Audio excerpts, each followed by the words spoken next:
Voy a compartir la pantalla y por favor indíquenme, ¿sí? Si es que se nota toda la pantalla.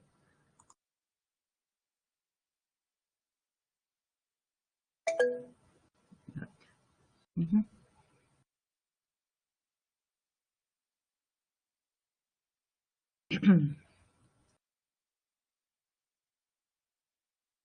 ¿Ahí se nota todo? Ok.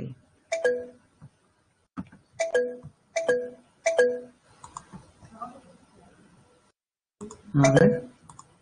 Sí, perfecto. Listo. Entonces ahora sí, le vamos a dar pase entonces a la presentación. Muchas gracias. Bien, vamos entonces con la clase de virus y de bacterias, como te estaba comentando.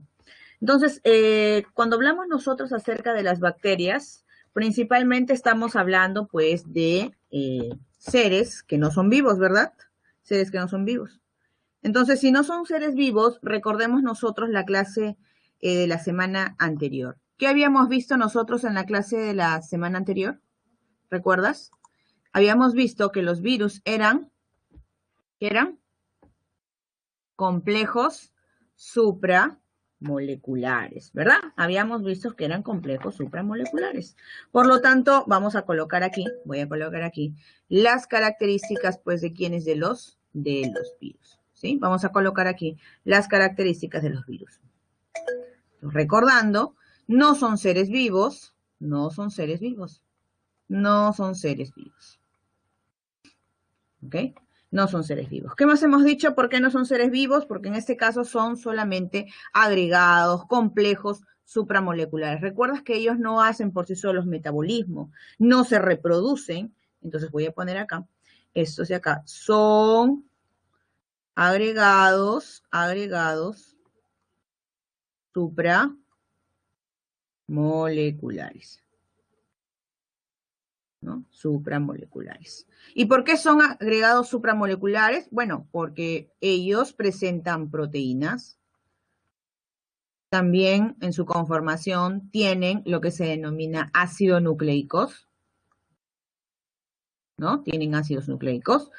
Otros pueden tener en este caso la presencia de lípidos, cuando hablemos en esto de los virus envueltos, por ejemplo. Entonces, como son todo este conjunto de partículas que son muy grandes, pues nosotros decimos que son agregados supramoleculares. Hay también enzimas, que también son proteínas, por ejemplo, ¿no? Vamos a ver proteínas como cápside, como el capsómero, ¿cierto?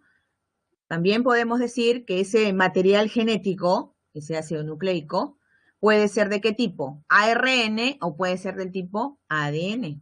Entonces, pueden tener ácidos nucleicos, y esos ácidos nucleicos pueden ser ARN o DNA, ¿sí? Nunca están los dos en un mismo virus. O pueden ser ARN o pueden ser DNA. ¿Qué más? ¿Son grandes? ¿Cuánto miden estos? Miden en nanómetros. Entonces decimos que ellos son submicroscópicos. Submicroscópicos. ¿Sí? Ahí está. ¿Qué más? Entre 20 a 300 nanómetros están midiendo. También podemos decir que ellos son específicos. Son específicos. Es decir, ¿no? Un ejemplo de ellos viene a ser aquel virus, pues, que afecta a los linfocitos, ¿no? Vamos a decir entonces que este es el virus del VIH. Específicamente afecta solo a los linfocitos. O si no, cuando decimos el virus del mosaico del tabaco, quiere decir que solamente afecta a la planta del tabaco. ¿Okay? Eso viene a ser la especificidad. Además, hay que mencionar que los virus se encuentran en dos estadios. Tienen dos estadios. ¿Quiénes son esos dos estadios? Los dos estadios pueden ser, en este caso, de forma extracelular, y aquí se le denomina virión. ¿No? Aquí podemos decir que la célula se encuentra ¿de qué forma? Si es extracelular, se encuentra de forma, voy a poner otro color, inerte. Inerte. ¿Está bien? Sin embargo, cuando hablamos de un virus intracelular,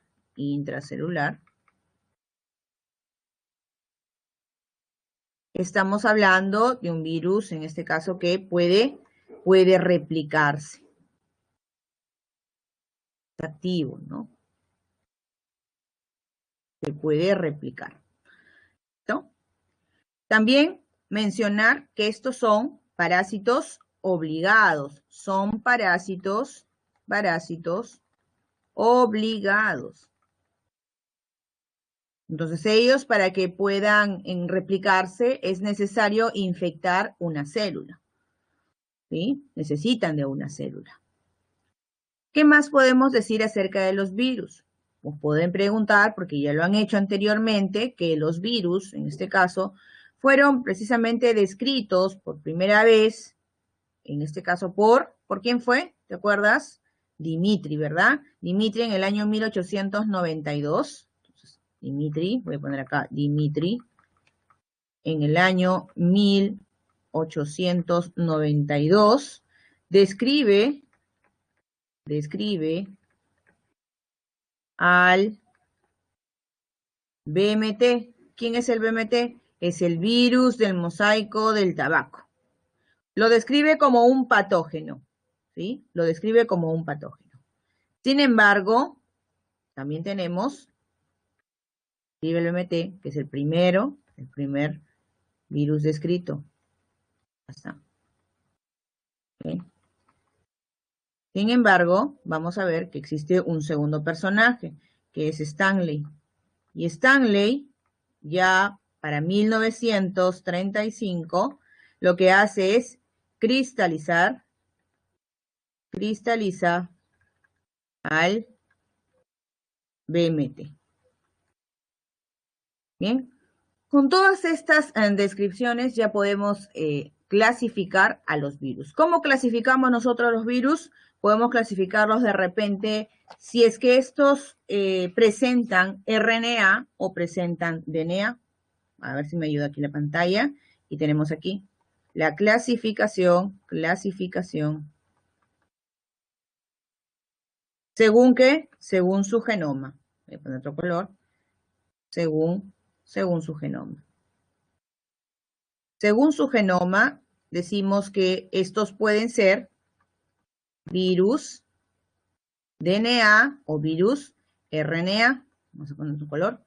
Si decimos que son virus del DNA, ahí está, virus DNA, vamos a encontrar, por ejemplo, enfermedades como la viruela, ¿no? La viruela, enfermedades como el herpes, la varicela. Vamos acá, encontrar la viruela, la varicela, el herpes, la hepatitis B. También podemos encontrar el papilomavirus, la conjuntivitis. Oh, perdón. Ya me estaba adelantando ya. Ahí está. La conjuntivitis.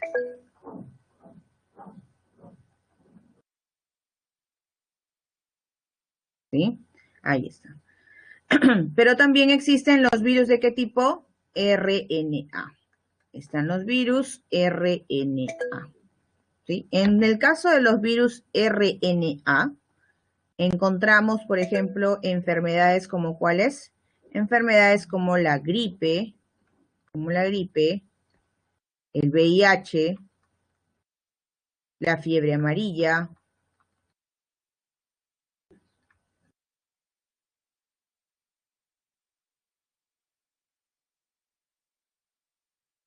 la rubiola, la hepatitis A, la rabia, la poliomielitis,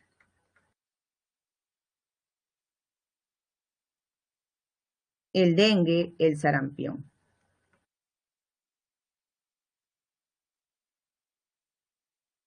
¿Sí?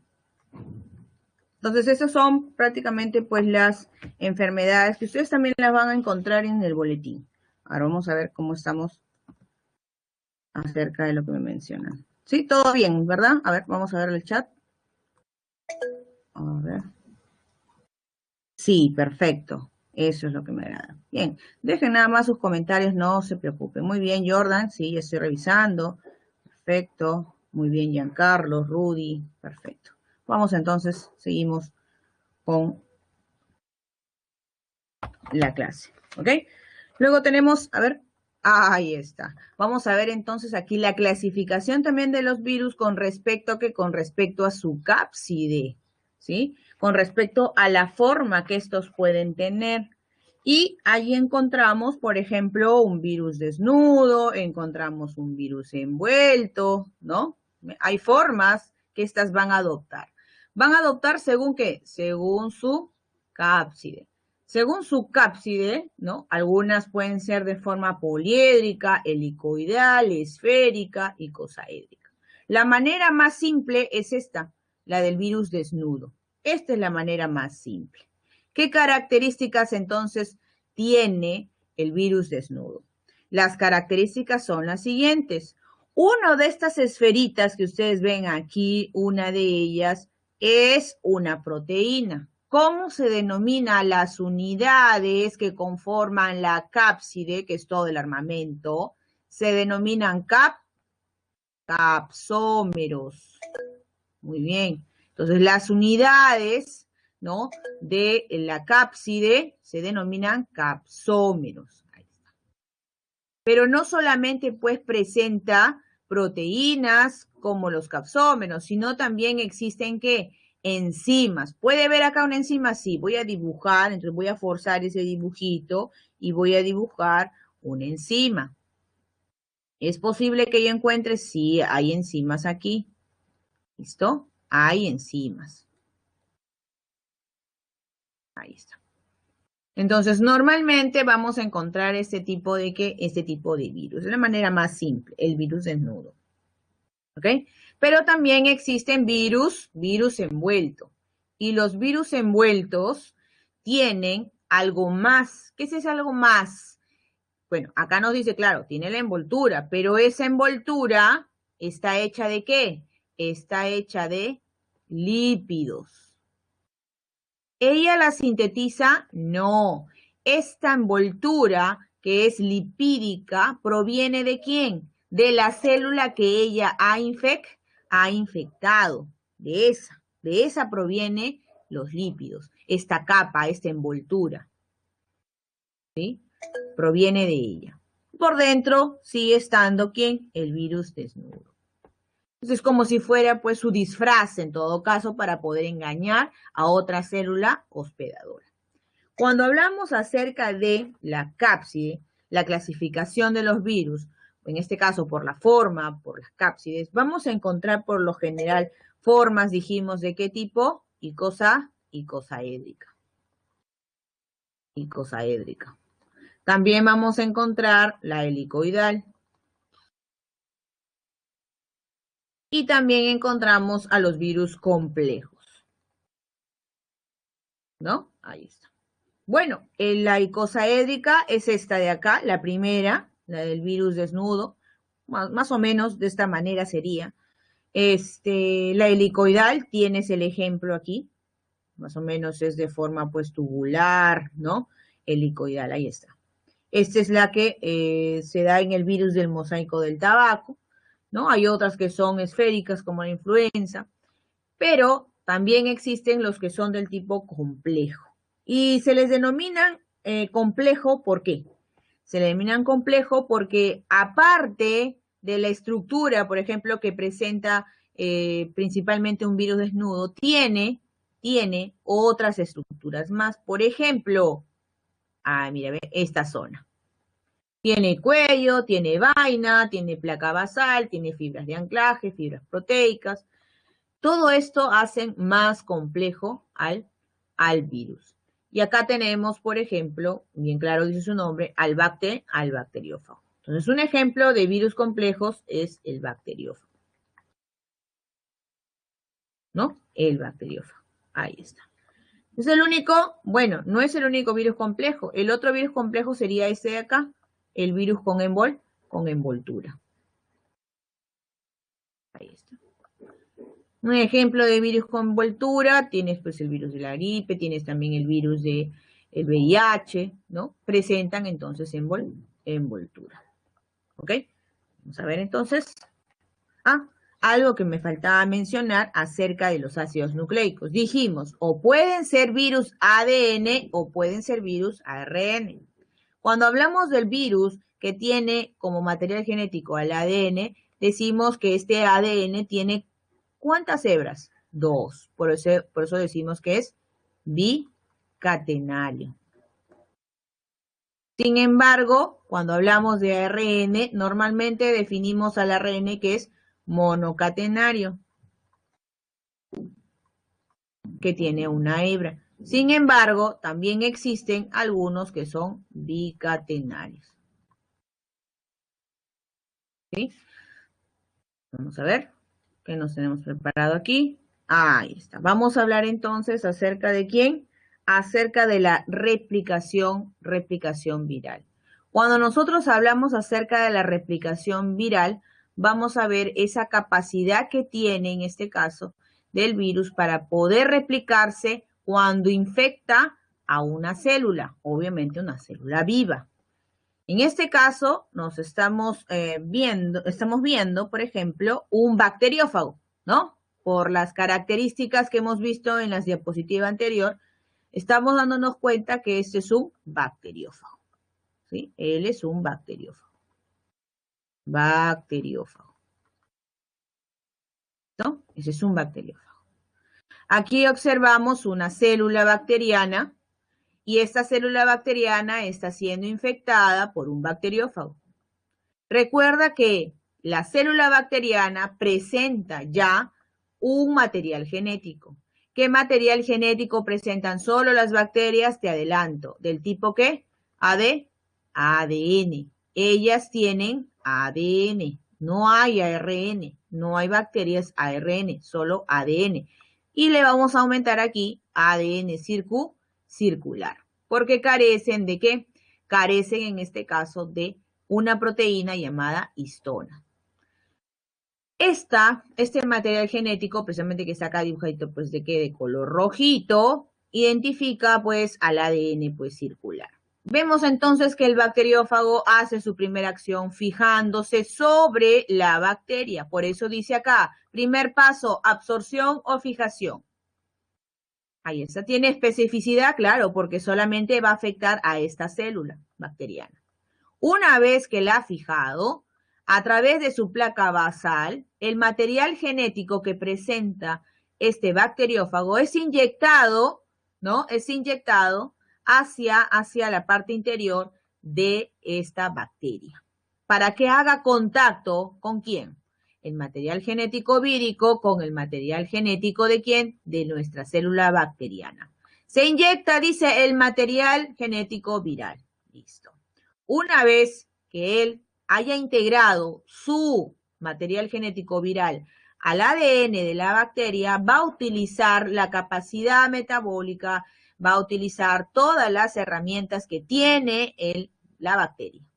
¿Para qué? Para que pueda el virus así sintetizar las enzimas virales, ¿no? Y todos los componentes que necesita para poder formar los próximos bacteriófagos.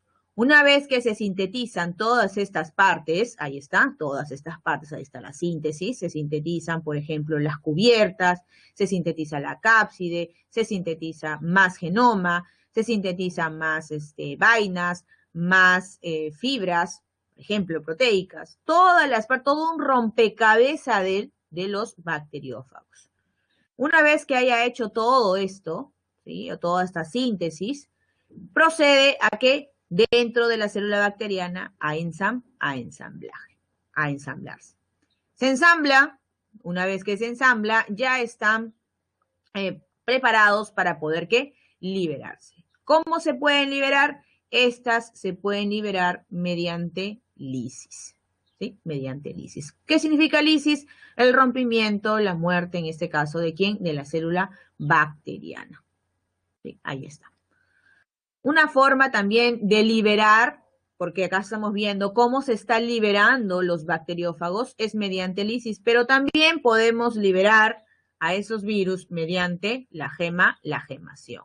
Si hablamos acerca de la gemación, pues aquí la célula que ha hospedado a ese virus, pues no se va a romper, no se va a morir, ¿sí? Ella puede seguir, en este caso, siendo infectada, siendo utilizada por el virus. Lo único que hace es desprender, por ejemplo, la capa de la célula hospedera. Y se libera. ¿Ok? Por eso dice acá virus hijos, ¿no? Todo este trayecto, todo esto, vamos a explicarlo en el siguiente gráfico. Para ello, tenemos nosotros que mencionar la replicación, precisamente la replicación, pongo acá replicación del virus de la inmunodeficiencia humana, más conocido como el VIH. Pero para poder explicar cómo es la acción de replicación de este virus cuando afecta a la célula, específicamente como los linfocitos T, necesito primero conocer cómo es este virus. Para empezar, este virus del VIH es un virus complejo, es un virus envuelto, ¿sí? Tiene envoltura. ¿Por qué tiene envoltura? Pues ustedes están mirando que hay una estructura externa. Aparte de esta, la central. La central sería un virus simple, ¿cierto? Un virus desnudo. Sin embargo, tiene una bicapa. Hay una bicapa lipídica. ¿Qué contiene esta envoltura? Esta envoltura contiene GP41, GP120. Son las únicas. En realidad, estamos obviando muchas otras nombres, pero ustedes lo tienen en el boletín.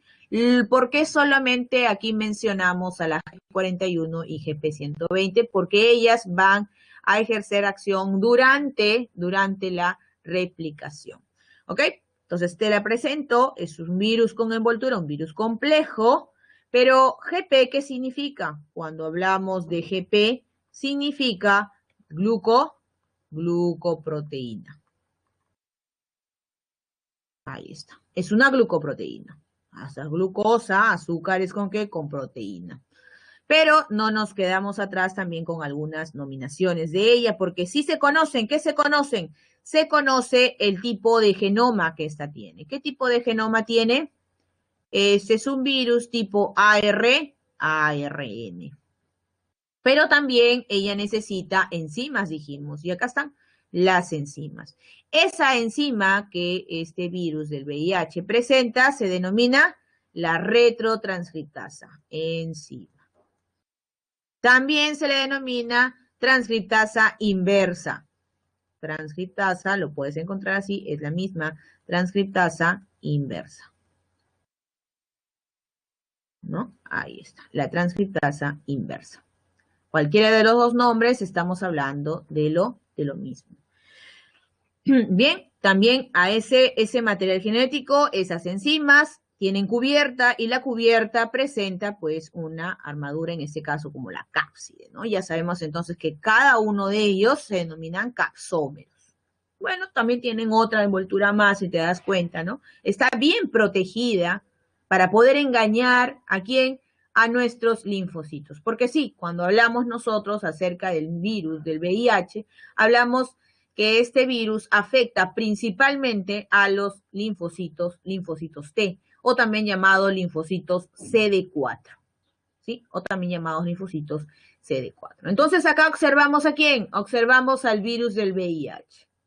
Principalmente, vamos a ver, el que está más expuesto, la glucoproteína que está más expuesta, es la GP120. Ojo con ello, porque esto ha sido muchas veces preguntas en verdadero y falso. Ella se encuentra más exterior a comparación de la GP41. La GP41 está aquí y la GP120 está más expuesta. Son estas de acá de color morado. Esta GP120 va a servir como aquella glucoproteína que va a anclarse, que va a reconocerse, que va a fijarse sobre quién, sobre el receptor CD4, sobre el receptor T, por ejemplo. Entonces voy a poner acá, esta de acá es la célula, también le llaman así, linfocito CD4. No vayan a hacer que vayan a mirar algunas en el libro y de repente pues van a decir el linfocito T, sí, estamos hablando del linfocito CD4 para ser específicos. Entonces aquí la célula en su membrana tiene receptores. Esos receptores, ¿cómo se llaman? Del linfocito CD4 se denominan receptores CD4. Este receptor CD4 reconoce ¿a quién? A la GP120. Para que de esta manera lo que va a hacer es fijarse. Aquí se da la fijación, aquí se da el acoplamiento, se va a dar la fusión de la membrana. ¿No ves que la GP120 se encuentra, en este caso, en la envoltura? Y el primer contacto que se hace es con la membrana del linfocito CD4 a través de su receptor CD4. ¿Y eso qué le va a permitir? Eso le va a permitir ingresar sobre todo la nucleocápside, es decir, ingresar lo que viene a ser pues la cápside, el genoma, las enzimas. Por eso está la flechita aquí. Ingresa, solamente ingresa, mira, ve, ingresa nada más el material genético, que es este verdecito, acá te lo señalan, ARN es el verde, y el rojito que viene a ser la enzima conocida como la transcriptasa inversa. Solo eso ingresa, llega a ingresar, ¿ok? Una vez que ingresan esos dos materiales, entonces, ¿qué es lo que se da? Se va a dar la transcripción, dice, ¿de qué tipo? Inversa. ¿Por qué? ¿Por qué se llama transcripción inversa? Lo normal es que la transcripción se dé, y eso lo vamos a ver la próxima semana, la transcripción se dé de DNA a ARN. Eso de acá se llama transcripción. ¿Sí? Ahí está. Cuando hablemos del dogma de la biología, vamos a hablar acerca de qué, acerca de ello. Y cuando hablemos de ARN, que este va a convertirse en proteínas, ¿cómo se llama esto? La traducción. ¿Ok? Esto es lo que siempre se da, lo que hacen nuestras células, por ejemplo. Sin embargo, aquí estamos viendo algo que es contrario a la transcripción, por eso se llama transcripción inversa. Es decir, que ese ARN del virus, ese ARN viral, pues ya no va a ser ARN viral, sino que se va a convertir en ADN viral y encima de doble cadena. Ese es el ADN viral, ¿es el mismo? Sí, es el mismo, solamente que es ADN ahora. ¿Y quién hizo esto? ¿Quién hizo esto? ¿Quién hizo esa transformación? Esa transformación lo generó la retrotranscriptasa o transcriptasa inversa. Ella se encargó de hacer esa retrotranscripción o transcripción inversa. Una vez que se ha convertido a ADN, ¿sí? Este ADN viral ya tiene la facilidad de poder ingresar al centro. ¿Quién es el centro de la célula del linfocito CD4? ¿Quién es el centro? Es el núcleo. ¿Por qué? ¿Por qué en el núcleo? Porque en el núcleo, bueno, nucleoide en este caso, el nucleoide, ¿no? Porque no hay núcleo aquí. Se supone que estamos hablando, estamos hablando de una célula, borra cassette. Estamos hablando de una célula, del hombre, ¿no? Entonces acá sí hay núcleo. Estoy confundiéndome con las bacterias ahorita. Entonces acá sí hay núcleo, claro está. Nosotros tenemos en este caso ADN. Entonces, como aquí en el núcleo encuentro al ADN, pues voy a utilizar este virus DNA, ¿sí? Este virus DNA, ahora puede ingresar al núcleo. Al ingresar al núcleo, ahora, ¿qué va a hacer ese ADN vírico? Mira, bien claro dice ADN vírico. ¿Con quién? Con el ADN del linfocito. ¿Qué va a hacer? ¿Qué va a hacer? Se va a integrar, dice, se van a integrar, ¿sí? Una vez que se integran, ¿qué es lo que se da? Mira, ve, el ADN vírico se integra al ADN de la célula del linfocito CD4. Justo, mira, lo diferenciamos, ¿por qué? Porque hay azulito. Azulito es para el linfocito y el DNA vírico es el rojito, ¿ok? Entonces, una vez que se da la integración de estas dos moléculas, pues se genera muchos retazos, como tú ves aquí, muchos retazos ¿de qué? De material genético. estos retazos de material genético entran ¿a qué? Entran a transcripción. Cuando se transcriben, pues se generan más genomas, sobre todo el que quiere el virus. ¿Qué cosa? Entonces estamos hablando del genoma vírico. Una vez que se ha dado esta transcripción, es decir, más ARN vírico, ¿sí? Se va a dar entonces la traducción, como lo que dice acá. Una vez que se ha generado el ARN, se va a dar la traducción. Y si se da la traducción, ¿qué voy a generar? Voy a generar proteínas. Ahí están, estas son las proteínas. Proteínas víricas, bien claro dice, proteínas víricas. Esas proteínas víricas pueden ser, pues, el capsómero, más enzimas, ¿no? Y una vez que esos capsómeros, esas enzimas, comienzan, pues, a ensamblarse junto con el material genético que se ha generado, pues, vamos a poder formar nuevamente ese virus del VIH. Pero para que sea virus del VIH, yo necesito no solo la cápside, no solo el material genético, no solo la enzima retrotranscriptasa, sino necesito también la envoltura. Pero la envoltura, recordemos, ¿dónde se quedó? Se quedó en la membrana de la célula del linfocito CD4. Entonces ella, muy inteligente, ¿qué es lo que hace? Se libera, pero arrancando parte de la membrana del linfocito CD4, ya que este contiene pues las glucoproteínas. Este proceso en el cual no se daña la célula la podemos llamar por gemación, ¿no? Entonces se van a liberar todos estos viriones para poder infectar a las otras células de linfocitos CD4. ¿No? Ustedes también pueden ayudarse, este gráfico también se encuentra en su boletín, así como también hay más gráficos en el libro. Bueno, cuando nosotros hablamos acerca, pues, del virus del VIH, no somos ajenos, pues, ¿en quién? En hablar precisamente del SIDA, ¿cierto? Claro que sí. Entonces, antes de que esto se forme, en este caso se llame la enfermedad del SIDA, entonces tenemos que hablar de quién, hablar del VIH. ¿Cómo lo voy a transmitir? ¿Cómo se transmite en este caso el virus del VIH? Vamos a ver entonces que el virus del VIH puede transmitirse a través de transfusiones sanguíneas o que puedes compartir, dice, jeringas o agujas o otros materiales que sean punzocortantes de una persona infectada a una persona sana. La otra forma es mediante la transmisión de madre a hijo, ya sea durante el embarazo, durante el parto, durante la lactancia. Y bueno, la más común, que es mediante las relaciones sexuales sin protección entre una persona infectada y una sana, ¿ok? Sin embargo, existen formas en las que no se puede transmitir. Y estamos hablando a través del aire, a través del agua, puede ser mediante la saliva, el sudor, las lágrimas, los besos, ¿no? Entonces no hay ese tipo de casos por los insectos, picadores de insectos, o por las moscas, por lo que son, bueno, lo mencionan acá específicamente las moscas porque son las que normalmente vamos a encontrar en cualquier al compartir, en este caso, el inodoro, los alimentos o las bebidas. Pruebas de detección. Es importante saber acerca de las pruebas de detección. ¿Cómo yo sé que este virus del VIH, pues yo lo presento?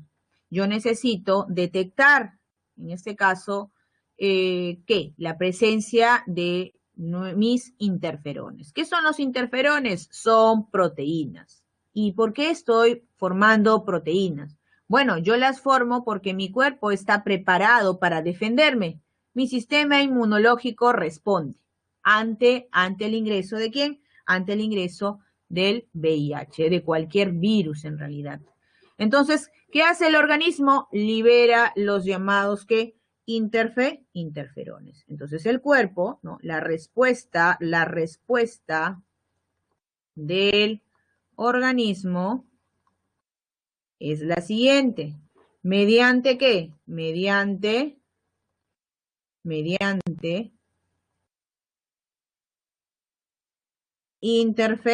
interferones, que son proteínas. ¿Qué hacen estas? Inhiben. Estos interferones lo que van a hacer es inhiben la transcripción. Inhiben la transcripción. ¿Ok? Si esto no quedó claro acerca de la transcripción, no hay problema. La próxima semana vamos a tener que hablar acerca de la transcripción y de la traducción.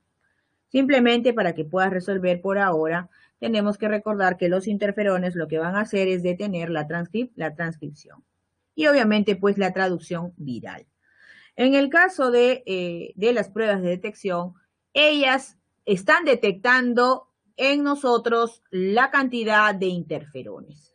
Eso es lo que hacen las pruebas de detección, detectar la presencia de interferones. Porque al hablar de la presencia de interferones es hablar de que estamos ante un proceso de infección.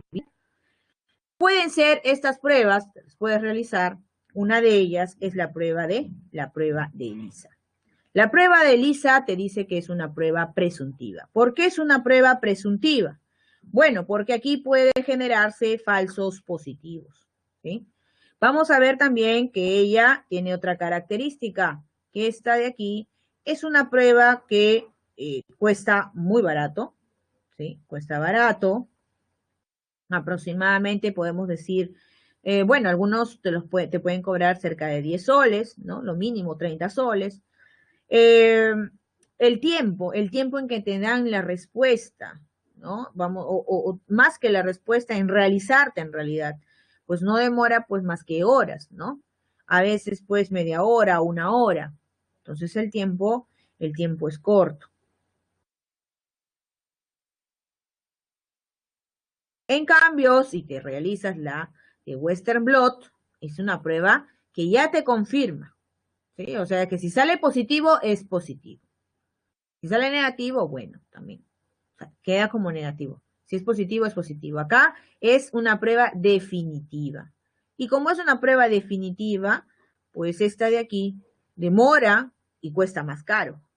La entrega demora. Y es más, no te puedes realizar esta prueba inmediatamente después que sepas que de repente pues hayas adquirido el virus. Porque normalmente uno se hace una prueba de detección cuando tiene sospechas, de repente, digamos, pues, ¿no? De la pareja con la que ha estado, o si no, que de repente pues le hayan dicho pues que en el hospital había una negligencia y quizás le han puesto una jeringa, Dios no quiera, que ha estado con algún infectado. Entonces, tú no puedes inmediatamente al día siguiente, ya estás con la sospecha, hacerte esta prueba, porque no va a salir nada. Tienes que dejar que el organismo genere por sí solo interferones. Entonces, tienen que pasar prudentemente meses para que tu cuerpo reaccione. Una vez que reacciona, después de meses, pues puedes realizarte esta prueba, la prueba de Western Blot, porque si no, no va a salir. ¿Sí? No va a salir. Entonces, decimos ahí que esta prueba es más cara. Y es más, para que también te la puedan entregar, pues necesitas meses. O en este caso, bueno, que algunas ahora han mejorado ya el tiempo, ¿no? Bien, vamos acá a avanzar. Y tenemos que hablar acerca de la teoría celular.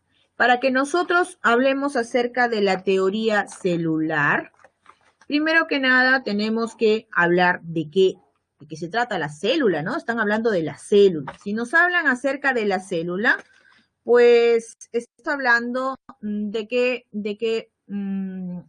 rama de la biología, podemos decirlo así, la citología, ¿cierto? La citología, ¿ok? Cuando hablamos de la citología, perdón, un ratito, de la citología, estamos hablando pues de aquella que va a estudiar a la célula, Entonces decimos, primero hay que definir qué es la célula. Definimos la célula. La célula viene a ser, hoy en día conocemos que la célula viene a ser la mínima unidad biológica, ¿verdad? Viene a ser la unidad mínima biológica. Unidad mínima biológica.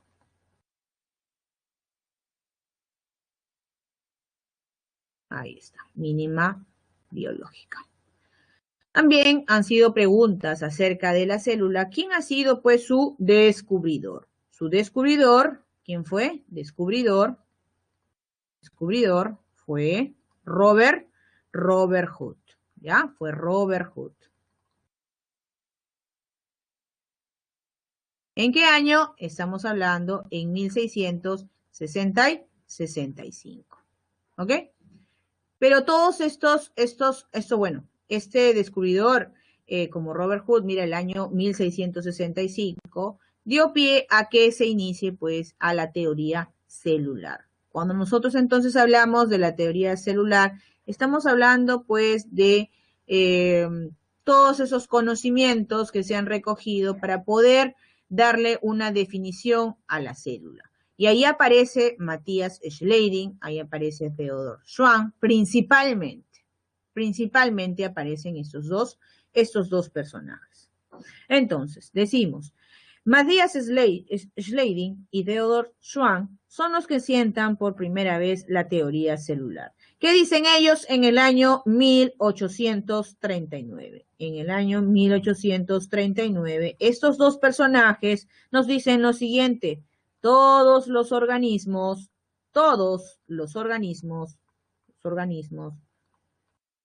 están constituidos por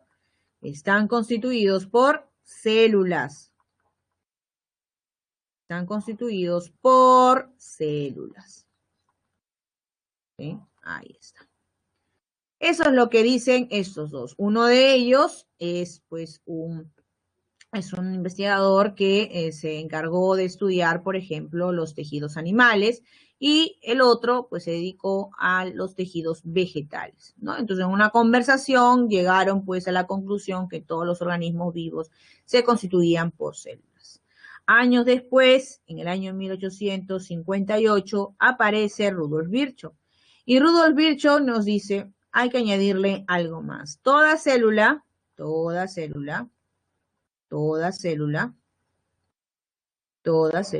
se origina de otra célula preexistente.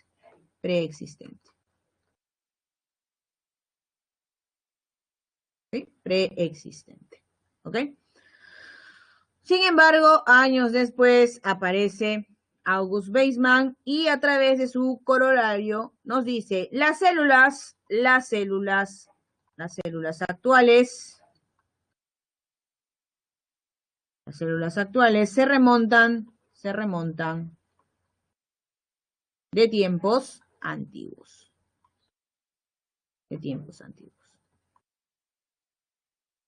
Ahí está.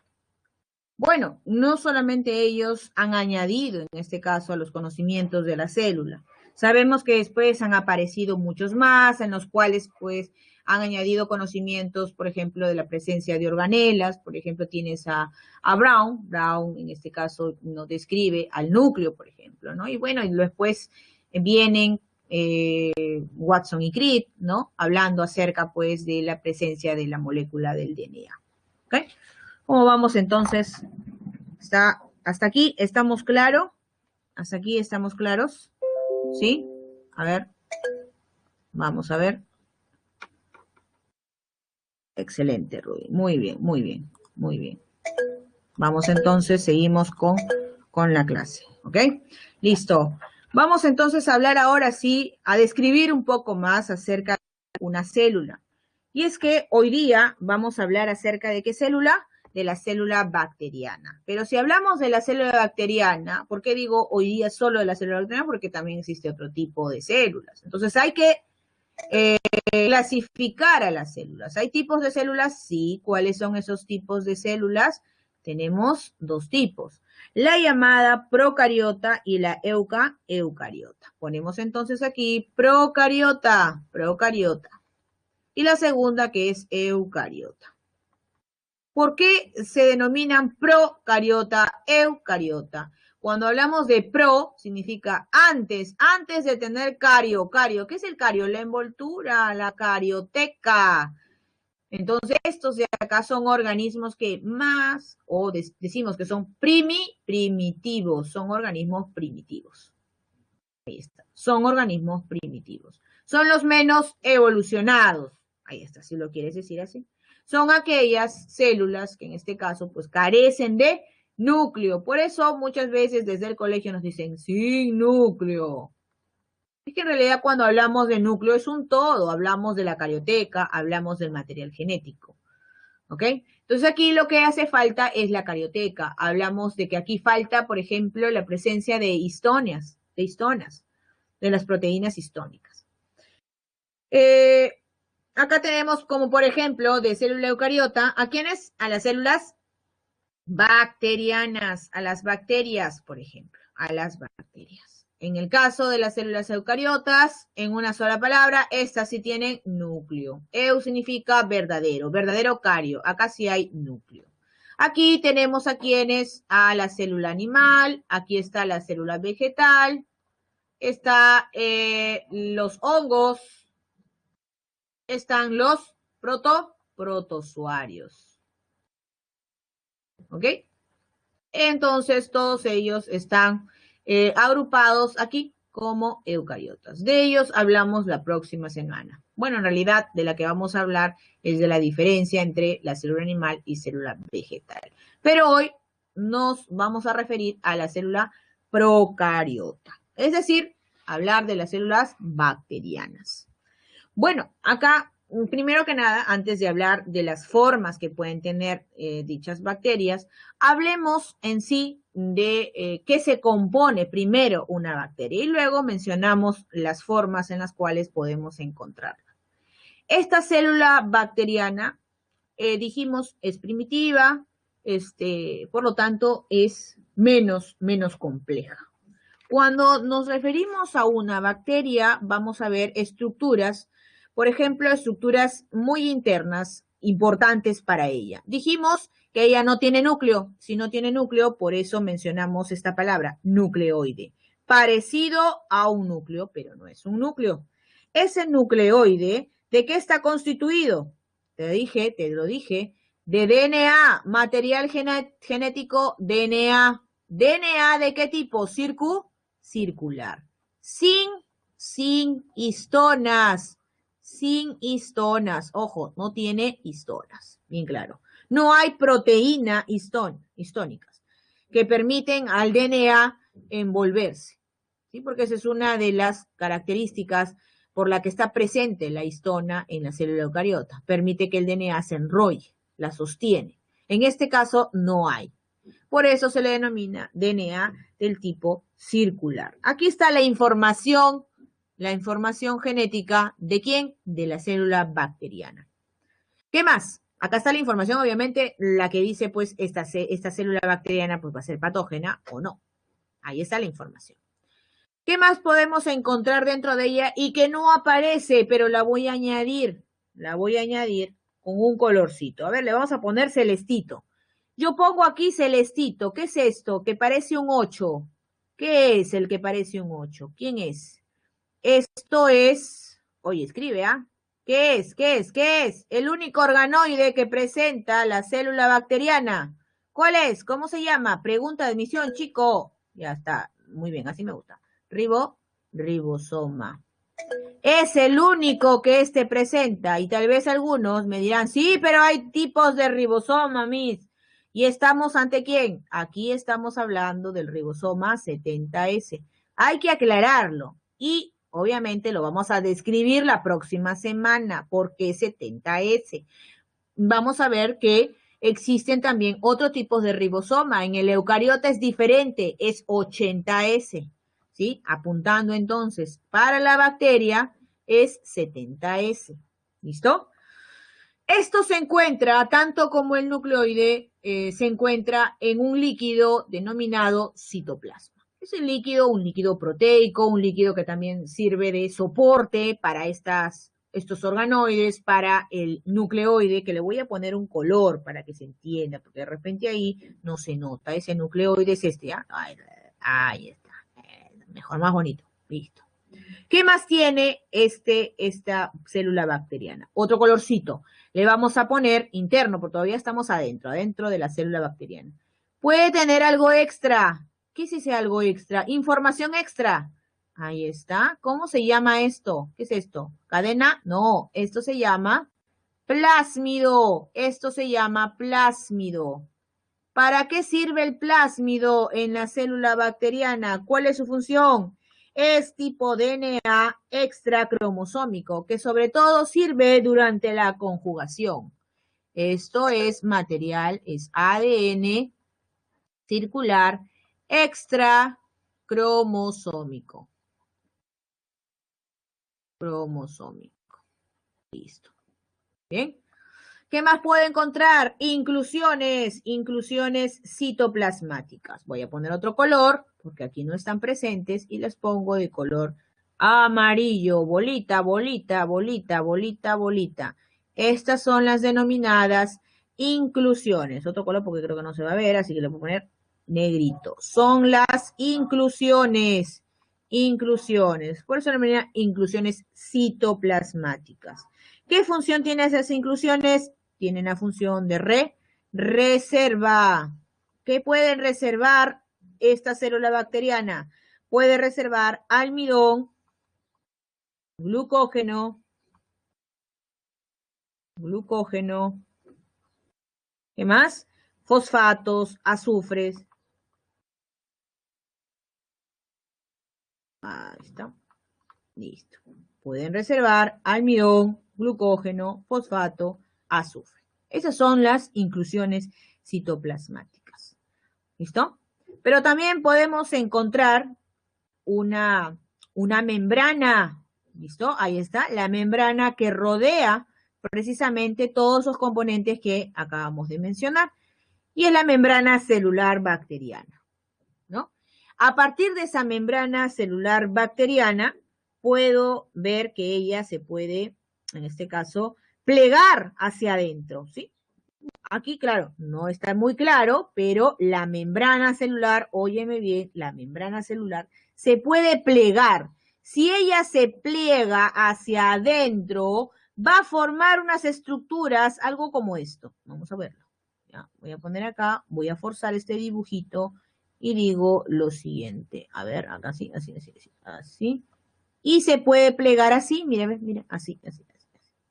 Como un tabique, sí, pues sí, sí, sí. ¿Cómo se llama eso?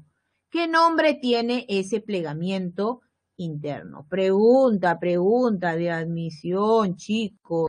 ¿Estoy hablando de quién? Estoy hablando del mesosoma. ¿Y por qué es importante el mesosoma? Recuerda que ella se reproduce de forma asexual, ¿o no? Claro, un tipo de reproducción asexual, porque también hay un tipo de reproducción parasexual. Luego la vamos a explicar con los dibujos que encontremos más adelante. Entonces, ese tabique que se forma, llamado también, en este caso, dijimos que se llama mesosoma. Voy a jalar, voy a poner otro color para que se diferencie de lo demás. Vamos a poner rojito. Este de acá es el mesosoma. Voy a jalar un poquito. Ahí está. Mesosoma. El mesosoma, dije entonces, sirve para la división celular. Además, también sirve para la respiración. Claro. Recuerda es que ellos no tienen mitocondrias. No hay organelos aquí. Lo único que tienen es el ribosoma, que se encarga de la síntesis de proteínas. Acá olvidamos de mencionar. ¿Ok? Entonces, mesosoma, división y respiración celular. ¿Ok? Listo. ¿Qué otras estructuras más? Ah, es que la célula bacteriana puede estar protegida. ¿Por quién? Se puede proteger por una pared celular. ¿Dónde está? Acá está la pared celular, mírame. Pared celular. Está cubierta, esta pared celular, está hecha de ¿qué? De peptidoglucano o mureína. Esta de acá está hecha de mureína o peptidoglucano. Voy a poner acá mureína o peptidoglucano. ¿Qué es esto, peptidoglucano? Lo mencionamos, ¿sí? Y si no, esto en tu libro también. Peptidoglucano viene a ser un tipo de ¿qué? De glúcido. Para ser exacta, un polisacárido. Un polisacárido. ¿Ok? ¿Qué le brinda la pared celular? ¿Cuál es la función de la pared celular? Le va a brindar, en este caso, pues, rigidez a la célula. Le va a dar forma, rigidez. Ahí está. Sin embargo, no es lo único que protege a la célula bacteriana. También encontramos, su nombre lo dice, la cápsula. Esta cápsula, no todas las células bacterianas lo van a tener. Y si lo tienen, podemos decir que esta cápsula es también, o está hecha también de polisacáridos. ¿Como cuáles? Acá puede haber precisamente peptidoglucano, ¿sí? ¿Qué le brinda a la célula bacteriana la cápsula? Le brinda protección. Protección contra la desecación. Protección contra los antibióticos, ¿no? Entonces le va a dar en este caso resistencia, así como también le permite la adherencia. Entonces ponemos aquí las funciones de la cápsula. ¿Cuáles son? Dijimos, le va a brindar pues protección. Protección contra la desecación. Contra la desecación. Así como también le permite la adherencia. La resistencia. Muy bien. Sin embargo, así como la cápsula no está presente necesariamente en todas las células bacterianas, vamos a encontrar otras estructuras que también pueden ser extras para la célula bacteriana. Y estamos hablando de quiénes. Estoy hablando de los flagelos. Los flagelos. Los flagelos, ahí está, flagelos, permiten a la célula bacteriana que ésta pueda tener movimiento, locomoción, motilidad. ¿Listo? ¿Hay otras estructuras? Claro que sí, y la voy a explicar en la siguiente diapositiva, y que seguro muchos de ustedes dicen, ¿y el pili, mi pili? Sí, ahorita vamos a hablar del pili, eso lo voy a mencionar justo cuando hablemos del tipo de replicación o de reproducción, entre comillas, porque acá no hay reproducción, sino es replicación. Entre comillas decimos reproducción parasexual. ¿Ok? Entre comillas. Entonces, una vez que hayamos descrito la célula bacteriana, vamos a darnos cuenta que ella va a adoptar formas. ¿Qué formas puede adoptar una bacteria?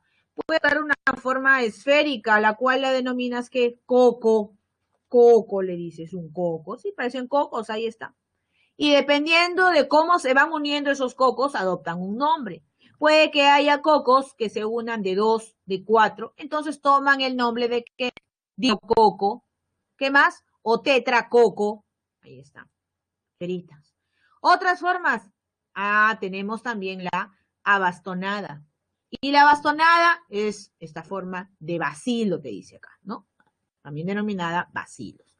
Ya sea si son 2 hilos, diplobacilo, por ejemplo. La otra forma es que toma en forma de tirabuzón, como la espiroqueta. Pero a partir de las uniones entre ellas mismas, adoptan también otros nombres que ya también han sido preguntas. Muchas veces nos han puesto en admisión, o sobre todo en la pre, he visto esto en el examen de la pre, he visto que han colocado una fotografía. Si mal no recuerdo, fue una fotografía como esta. Para aquellos que están revisando materiales de los años anteriores, van a ver, van a recordar que hay una imagen como esta. Y esta imagen nos describe, pues, la aglomeración de muchos o la unión de muchos que cocos en forma de racimo. Y si está en forma de racimo, se llama estafilococo. En cambio, si vemos que está un coco detrás de otro coco, pues decimos estreptococo. Es como si hicieran un trencito. Lo mismo va a ser en la denominación de los bacilos. Pues en este caso vemos que está en trencito, mira, ve, ahí está, uno detrás de otro. Entonces se va a llamar estreptobacilo. También hay otras formas como los vibriones, y los vibriones en forma de coma. Por ejemplo, la bacteria Vibrio cholerae, ¿no? Que te ocasiona o te causa el cólera. ¿Listo? Bien, vamos entonces a aclarar un poquito más. Ah, ya, mira, acá también hay algo interesante. Están hablándote aquí acerca de la pared bacteriana. Claro, es que la pared bacteriana va a ser muy diferente en algunos tipos de bacterias. Algunas van a ser gruesas, otras van a ser delgadas, ¿no? Eso es lo que te está mencionando aquí. ¿Por qué entonces dice pared gran negativa y pared gran positiva? Por lo mismo que te menciono, unas tienen paredes más gruesas, otras tienen paredes delgadas. Bueno, cuando te hablan que la pared gran negativa, te hablan de una pared gran negativa, te están hablando de una pared de qué tipo, delgada, delgada. Gran, ¿qué cosa es? Gran es la tinción.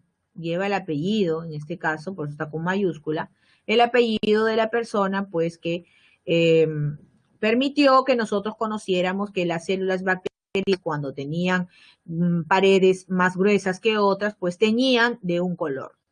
Si hablamos de la pared gran negativa, nos estamos refiriendo que este tipo de paredes se van a teñir del color rojo, ¿no? Y sus variantes. Va a pintar entonces de color rojo y sus variantes. Sin embargo, si hablamos de una pared gruesa, recuerda que esa pared que tiene péptidoglucano. Ahora, Nisa, acá dice delgada, o sea, sí tiene pared, sí tiene pared, solamente que es delgada. ¿Y su pared también tiene péptidoglucano? Por supuesto, mire, acá dice péptidoglucano, ¿ya? La diferencia está con la gran positiva. Esta tiene pared de tipo gruesa, esta es gruesa, mira la diferencia, acá está, péptidoglucano, todo esto. Recuerda que es un polisacárido, es un polisacárido. Esta es gran positiva, bueno, esta va a teñir de azul, ¿listo? Esa es la diferencia. Ahí hay algunos nombres, algunas características que permiten precisamente la absorción de la tinción y por eso que cambian, viran de color. Cosa que aquí, pues la presencia de una membrana externa, pues no le permite que se tiña de color azul. ¿Sí? Ahí está. ¿Listo? Bien, acá vemos también otra clasificación que nos faltaba mencionar. Ya habíamos mencionado según su forma. Otra clasificación es con respecto a la presencia de flagelos. Si hablamos con la presencia de flagelos, dijimos, es una estructura que no necesariamente va a estar en todas las bacterias. Ah, o sea que puede haber una bacteria así, voy a poner otro color, el color que está ahí. Si hay una bacteria que no tiene, ¿cómo se le llama? Átrica. Si es que no tiene flagelos, se llama átrica. Si esta tiene uno, ¿cómo se llama uno? Prefijo uno, monotrica. Un solo flagelo. Pero puede darse el caso de que esta bacteria presente en un solo lado, presente un mechón de ¿quiénes? De estos flagelos. Entonces se denomina lofotrica. Bueno, acá lo están determinando en un solo polo, ¿no? Perdón.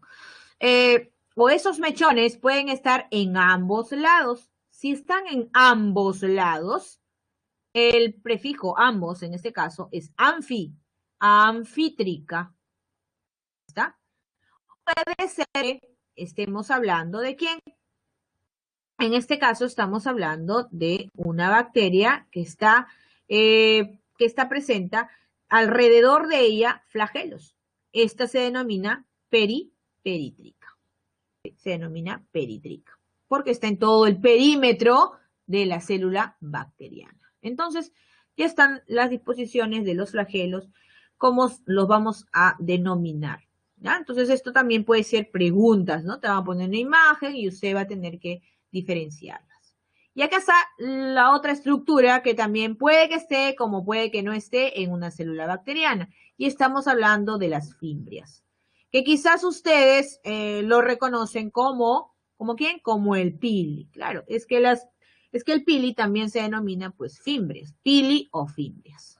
¿Ok? Entonces voy a poner acá fimbrias, voy a poner o pili.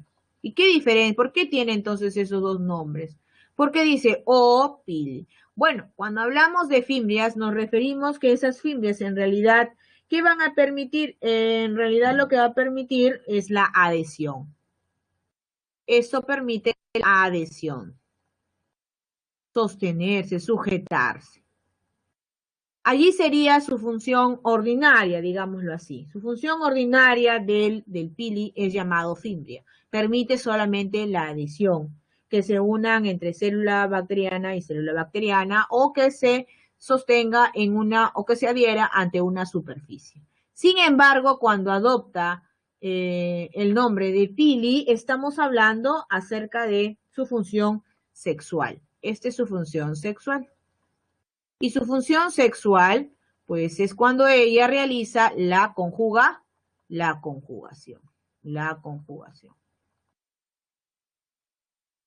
Ahí está. Esta también es una estructura que tampoco las bacterias la van a presentar, pero lo habíamos mencionado, ¿no? Los plásmidos. Los plásmidos son estructuras del DNA circular extracromosómico, dijimos. Extracromosómico. Listo. Pero también hay otra forma, en este caso, que la bacteria puede adoptar. ¿Sí? Una estructura en la cual ella puede adoptar. Y estamos hablando de la presencia de las esporas.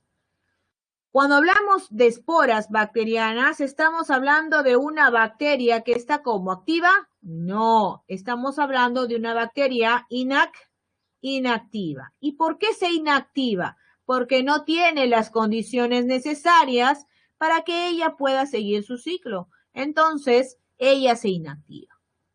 Esto lo hace ante factores adversos.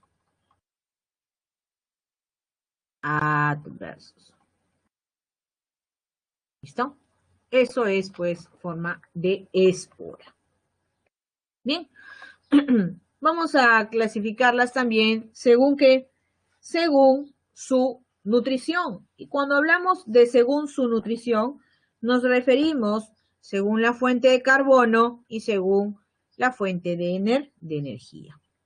Si hablamos de la fuente de carbono, encontramos que ellas pueden ser del tipo autótrofas o pueden ser heterótrofas. Si son del tipo autótrofas, ellas van a adquirir pues el carbono, su fuente de carbono, a través precisamente de fuentes inorgánicas. ¿Como cuál? Como el CO2. ¿Sí? Sin embargo, cuando hablamos que esta bacteria es heterótrofa, obtiene su fuente de carbono a través de fuentes orgánicas. ¿Sí? A través de fuentes orgánicas. ¿Listo? Y acá obviamente estamos refiriéndonos pues a las proteínas que hemos visto, a los lípidos, a los glúcidos. Eso lo vimos la primera clase, ¿no? Orgánicas. En cambio, si ella necesita adquirir sus nutrientes de manera pues a través de una fuente de energía, esta se va a denominar, por ejemplo, quimiótrofos o fotótrofos. Si hablamos acerca de los quimiótrofos, vamos a decir que estos organismos bacterianos necesitan adquirir su energía a través de compuestos químicos. A través de compuestos químicos. A su vez, estos compuestos químicos de estos quimiótrofos van a adoptar por la oxidación de las mismas a llamarse quimiolitótrofos o llamarse quimioorganótrofos. Si hablamos nosotros de quimiolitótrofos, nos referimos aquí de que los organismos bacterianos oxidan sus compuestos inorgánicos para obtener su energía.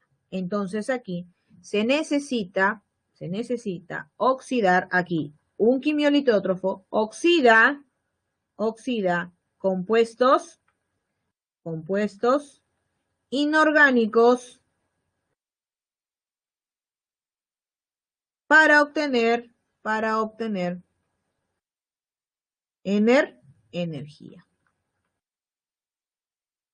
Sin embargo, también tenemos organismos quimioorganótrofos. Estos de acá más bien oxidan compuestos orgánicos. Ellos oxidan compuestos orgánicos para adquirir energía.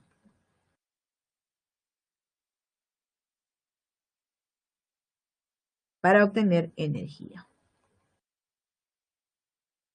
¿Es la única forma? No. Tenemos también otra forma, digámoslo así, más primitiva. Y ese es el caso de las bacterias fotótrofas. Las fotótrofas lo que hacen es más bien obtener su energía a través de una fuente denominada luz solar. Entonces, un fotótrofo lo que hace es adquirir energía a través de la luz. La luz solar es la fuente de energía. Es la fuente de energía. Entonces, decimos, ¿no? De nuevo, los quimiótrofos lo adquieren dicha energía a través de compuestos químicos. Los fotótrofos a través de la energía solar. Dentro de los quimiótrofos existen los quimiolitótrofos y los quimiorganótrofos. Aquellos que obtienen esa fuente de energía, dice sí, a través de compuestos químicos, pero pueden ser compuestos químicos inorgánicos o pueden ser orgánicos. Entonces, si son inorgánicos, se llaman quimiolitótrofos. Si son orgánicos, esos compuestos se denominan quimiorganótrofos. Digamos entonces, y tenemos el tipo de reproducción en las bacterias. Tipo de reproducción en las bacterias por bipartición. Si hablamos de la bipartición, se refiere que se parte en dos, pero no es tan sencillo que digamos. La célula bacteriana, ¿qué tiene que hacer primero? La célula bacteriana primero debe duplicar su ADN. ¿Ya? Aquí tienes la célula bacteriana principalmente, ¿sí? Ya que ya la hemos descrito, con su DNA, con su pared celular, con su mesosoma, ahí está, con su membrana, ¿ok? Ahí está. Esta es una célula bacteriana. Lo que primero hace la bacteria para iniciar su reproducción por bipartición, dicho sea de paso, su reproducción asexual, ella necesita duplicar el ADN, pues no se va a quedar sin ADN, lo tiene que multiplicar, lo duplica. Una vez que lo duplica, pues la célula se está plegando hacia adentro a partir de la membrana. Dijimos entonces que la membrana, cuando ésta se pliega hacia adentro, se llama mesosoma. ¿Qué hace ese mesosoma? También ayuda a arrastrar al ADN. Recuerda que ya se dio la duplicación del DNA. Entonces comienzan a arrastrarse los materiales genéticos. Digámoslo así, en cada polo, digámoslo así. Una vez que se hayan arrastrado, se forman los nuevos septos. ¿Quiénes han formado los septos? Los forman los mesosomas. Ahí está. Ellos forman los septos. De esta manera generan pues una barrera entre los materiales genéticos para que luego, mira, ve, ahora que haga, se formen nuevas células hijas. ¿Ok? ¿Cómo son? Son idénticas. Por lo tanto, decimos que esto es un tipo de reproducción también mitótica. ¿Ok? Por transferencia de genes. Ojo que esto vuélvelo a revisar sobre todos los pasos porque de aquí han venido dibujos, pregunta con dibujos, pregunta verdaderos y falsos, preguntas para marcar objetivas, ¿no? Entonces hay que tener cuidado con este gráfico, hay que repasarlo una y otra vez. ¿Qué otro tipo de reproducción existe? Entre comillas, claro está. ¿Qué tipo de reproducción? Estamos hablando de la transferencia de genes. Y aquí, pues, el resultado de las células bacterianas ya no van a ser idénticas como las que dicen acá. Las células hijas aquí son idénticas, ¿no? Acá no. Acá va a ser todo lo contrario. Aquí lo que vamos a obtener es la recombinación genética, por lo tanto se generan nuevas bacterias. Se generan nuevas bacterias. Y puede ser por conjugación. Hace un momento hablamos que era conjugación. Bueno, solo lo mencionamos como palabra, pero cuando hablamos de conjugación mencionamos al pili, ¿te acuerdas? Este de acá es el pili. Este es el pili. ¿Están ahí? No los escucho. ¿Están ahí? Vamos a ver. Ah, ya. Necesito escuchar ese sonido. Necesito escuchar ese sonido. A ver. Ok, excelente. Muy bien, muy bien. Imagino que debe ser por la atención, ¿no? Están atentos. Ah, ya. Perfecto, es así. Perfecto, perfecto. Volvemos entonces a este tipo de reproducción por transferencia de genes. Aquí yo necesito el pili, quiero el pili, porque el pili me va a servir como un medio de transporte de material genético. Pero ¿qué se transporta? ¿El ADN? No, se transporta ¿quién? El plásmido, ¿ya? ¿Recuerdas tú que la célula bacteriana tiene ADN, que es este garabato que está acá de azul, y el otro que es el ADN extra, que vienen a ser pues el plásmido? ¿Ok? Vamos a ver si acá lo han puesto. No, no lo han puesto, ya no importa. Voy a poner todo ahí, ¿ya? Listo. Entonces, ¿qué dijimos? Acá se utiliza el pili, el pili. Este es el pili. Bien. Acá entonces vemos la célula bacteriana, voy a poner acá letra A, y acá voy a poner la otra célula bacteriana B.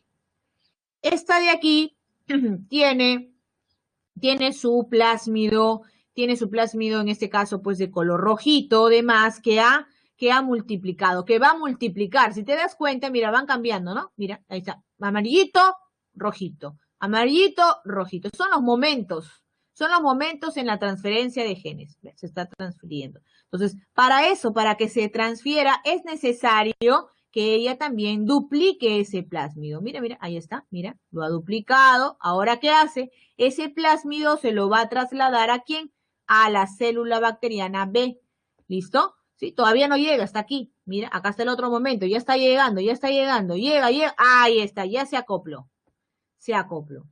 ¿Y ahora qué voy a obtener? Voy a obtener otra célula bacteriana, porque antes, ¿cómo era? Solamente tenía su DNA y tenía este de acá que es amarillito. Ahora, ¿qué tiene? Rojito. Entonces, de esta manera también podemos generar recombinación. Hay que hay recombinación genética. Por eso que muchas veces se le dice reproducción sexual. Y es que una de las características de la reproducción sexual es la recombinación genética, para aquellos que ya se han adelantado acerca del tema de reproducción. Si no, no hay problema, tómalo como cierto, pues claro, eso es lo que tenemos que hacer por ahora, pero no te preocupes porque hay todo un tema de reproducción y ahí te vas a acordar de esta clase. La transducción es otra forma ¿de qué? De reproducción, de transferencia de genes, perdón, de transferencia de genes. Hay que leerlo así. Entonces, en la transducción, por ejemplo, lo que yo estoy viendo, durante la transducción, acá la acción ya no es del pili, ¿de quién es? Es del fago. El fago está haciendo su acción sobre la bacteria A.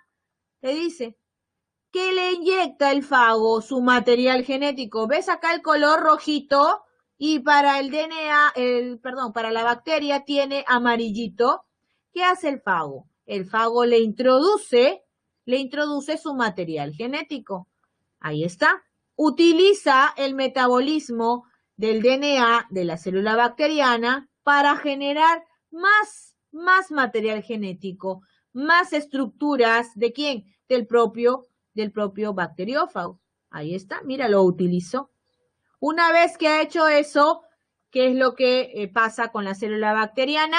Posiblemente esta puede, pues, romperse. Por eso dice lisis de la bacteria. Y cuando esta se rompe, ¿se liberan quiénes? Se liberan los bacteriófagos. Y cuando estos se liberan, ya pueden infectar a otra célula bacteriana. Ahí está, se lo pueden trasladar. ¿Y qué tienen ahora esta célula, qué ahora tienen este bacteriófago que va a infectar nuevamente a otra célula bacteriana? Tiene información de el mismo virus, pero también tiene información ¿de quién? De la célula A. ¿No ves que acá ves rojito y ves amarillito? Entonces, ¿qué es lo que ha hecho? Mira, el primero, todo lo que ha generado Ahora se lo introduce a la bacteria B. ¿Y qué tenemos? Ahora tenemos una bacteria recombinada.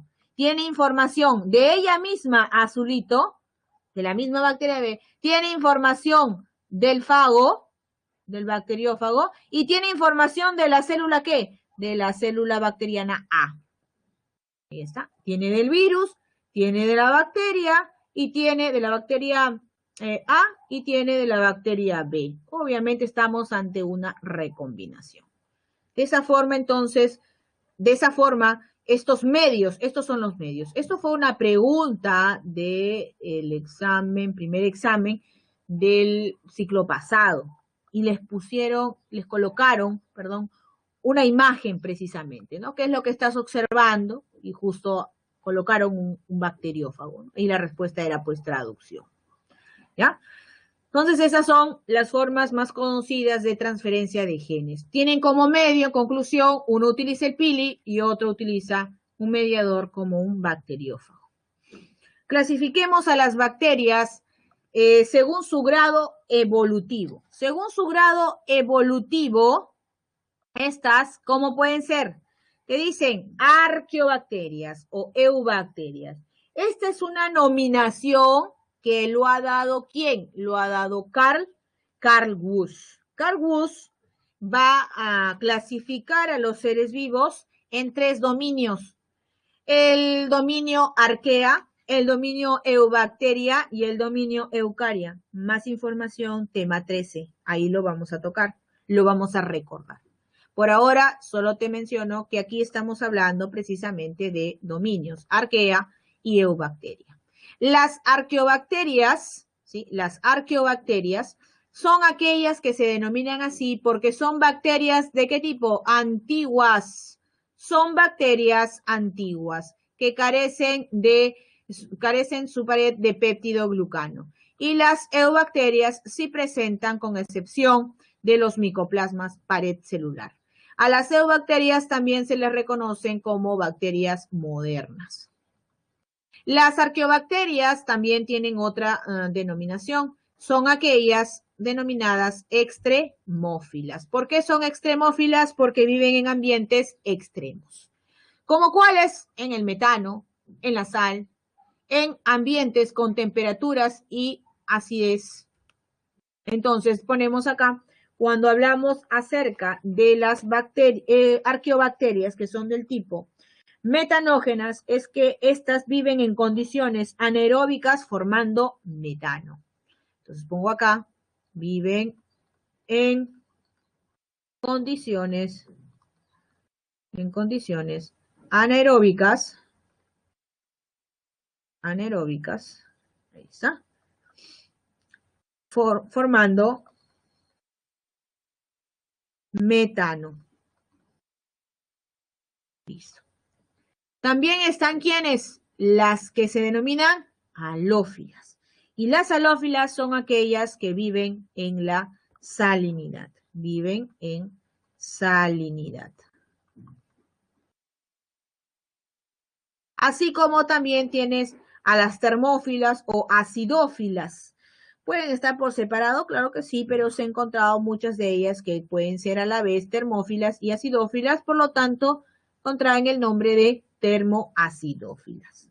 Y cuando digo acidófilas, o sea que viven en ambientes con temperaturas elevadas,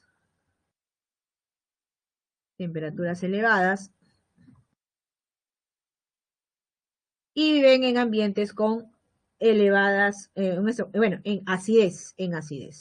Tú sabes que ya la acidez se mide por pH. Un pH menos que, un pH menor, ¿no? Menor que 7, obviamente. Eso lo vas a aclarar sobre todo en tu curso de química, que vas a ver pH. Pero también tenemos las bacterias modernas, dijimos, ¿no? Y las bacterias modernas están aquí las verdes purpúreas, las espiroquetas, las cianobacterias, rickettsias, clamidias, micoplasmas. La vamos a agrupar, bueno, las gram positivas y negativas, que ya las hemos mencionado hace un momento, pero recordemos acá. Entonces son 1, 2, 3, 4, 5, 6, 7, 8. Las eubacterias, que son bacterias modernas, se clasifican en 8 grupos. Y están ahí, ¿sí? Ahí están. Tenemos las bacterias gram positivas. Y para que diferenciemos, voy a poner así, positivas. Y aquí voy a poner negativas. Recordando lo mencionado, las positivas, pared gruesa. Pared gruesa. Con péptidoglucano.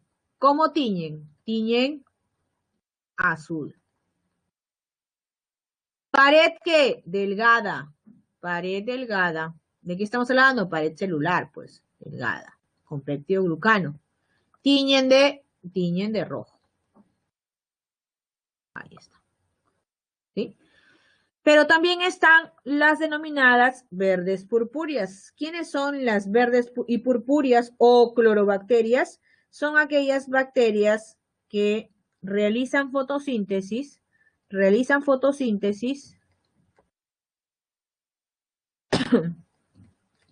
anoxigénicas.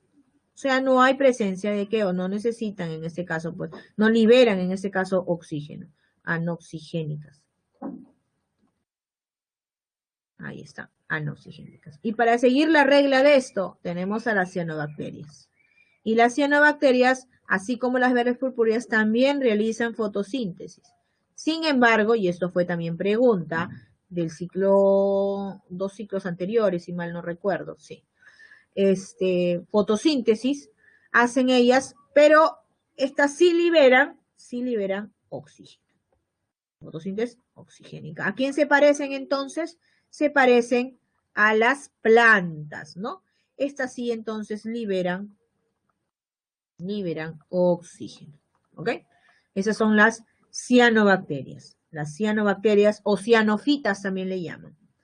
Luego tenemos a quienes, tenemos a las espiroquetas, que en realidad viene a ser una forma que adquieren las células bacterianas. Por ejemplo, la enfermedad de la sífilis, ¿no? Es decir, el treponema pallidum, por ejemplo, está aquí, tiene esa forma. Entonces pongo acá, con forma de tirabuzón. ¿Cómo es esto? Bueno, tienen esta forma, pues. Esa forma, doctor. ¿No? Ahí está, ejemplo, el treponema pallidum, es decir, de la sífilis. Ahí está. Luego tenemos aquí riquecias. Vamos a empezar. Voy a ponerle numeración. 1, otro color, pues no se ve. 1, pongo acá 2 y voy a poner acá 3. ¿Ya? Entonces, 1, me estoy refiriendo a las clamidias. Si hablo de las clamidias, recordar que las clamidias son parásitas. Son parásitos. Ahí está. Son parásitos, forman inclusiones, su característica es que ellas forman inclusiones en el hospedero.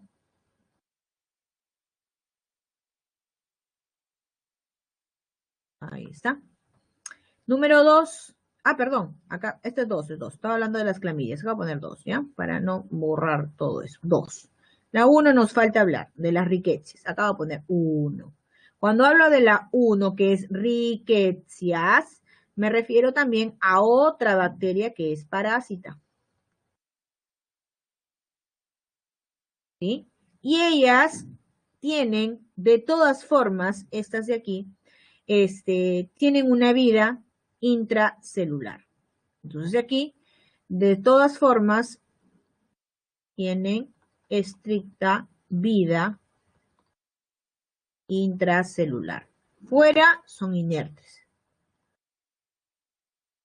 En el caso número 3, tenemos aquí a los micoplasmas. Y los micoplasmas, que esto también ha sido pregunta, son las más pequeñitas.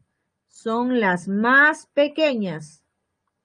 Y se caracterizan ¿por qué? Y esta era la respuesta. Se caracterizan ¿por qué? No presentan pared celular. Sin pared celular. Listo. Eso vienen a ser entonces, ¿quiénes? las bacterias micoplasmas. Eso fue pregunta. Me han preguntado ya los últimos ciclos como 2 veces, si mal no recuerdo. Bien, pasemos entonces a la siguiente diapositiva. Ahí está. Aquí me va a ayudar a mencionar algo más, porque hasta allí no podemos hablar de las bacterias. También podemos mencionar de las bacterias acerca de quién. ¿Acerca de qué? De la importancia que éstas tienen. Entonces aquí me voy a ayudar y voy a poner importancia. ¿Qué importancia tienen estas bacterias? Bueno, a ellas las puedo encontrar presentes en los alimentos, como cual el queso, el yogur. Ahí está. Puede encontrar también otra importancia porque forman antibióticos, ¿no? Ahí está, los antibióticos. Como por ejemplo la estreptomicina. Ahí está. También en ellas hemos podido elaboración de hormonas. Como por ejemplo, ¿qué hormonas se han podido elaborar a partir de ellas? Bueno, la insulina, la somatotropina, que es la hormona del crecimiento, ¿no? Entonces ponemos acá, insulina, la hormona del crecimiento.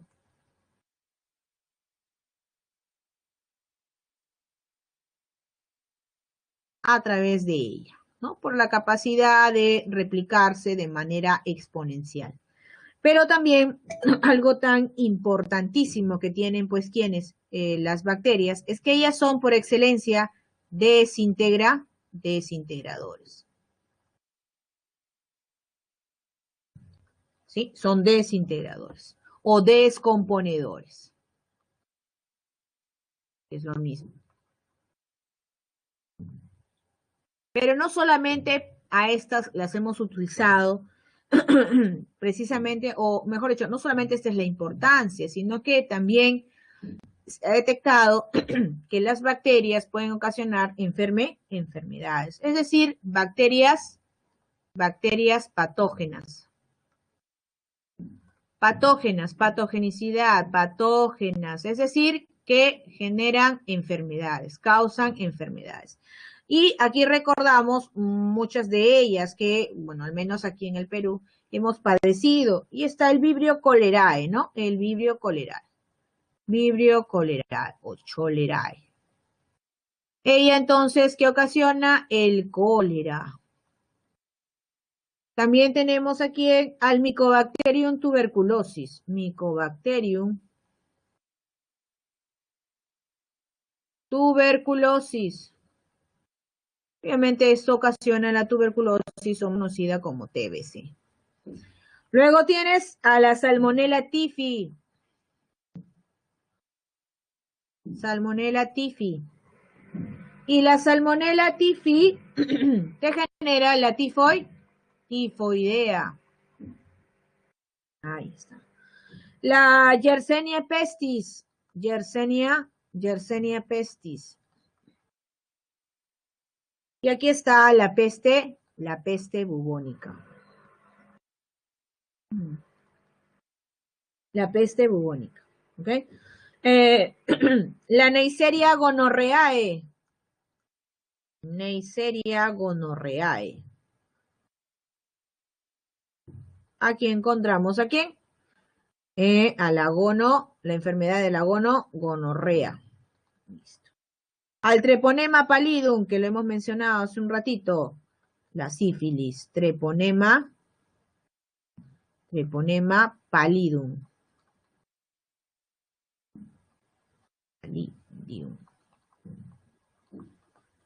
¿Ok? Aquí vemos entonces qué enfermedad, la sífilis. La Bordetella pertussis. Bordetella pertussis. Y esta es la tos convulsiva o tos ferina. También está el Mycobacterium leprae, ¿no? Mycobacterium leprae, que es la lepra.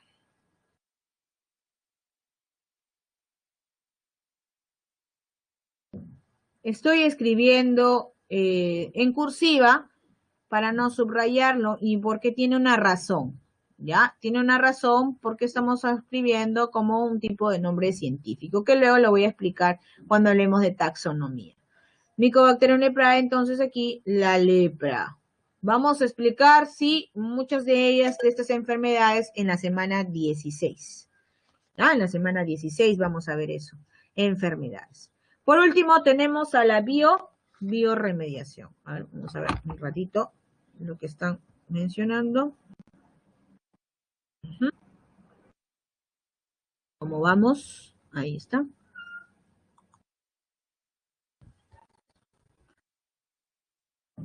Vamos a ver.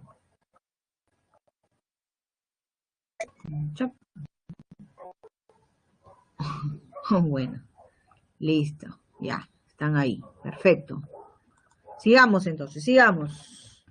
Tenemos entonces a la bioremediación, que es un tema que se les ha integrado ahora. Antes culminábamos hasta donde les he mencionado hace un momento, hasta bacterias patógenas, pero ahora hay que mencionar acerca de la bioremediación. Y es que cuando hablamos de la bioremediación, nos estamos refiriendo a un tipo de tecnología, donde nosotros estamos utilizando, el hombre utiliza precisamente a los seres vivos, ya que los seres vivos tienen un potencial metabólico. ¿Sí? ¿Qué seres vivos utiliza en este caso la bioremediación? Utiliza precisamente, si estamos en el tema de bacterias, pues utiliza bacterias, utiliza a los hongos, utiliza también a quienes, a las plantas. Vamos a poner entonces con un colorcito, otro, no se nota. Vamos a ver acá, y vamos a escribir con rojito. Entonces, esta de acá es un tipo de tecnología, que es utilizada para limpiar precisamente ecosistemas, suelos, agua, que han sido contaminados, ¿sí?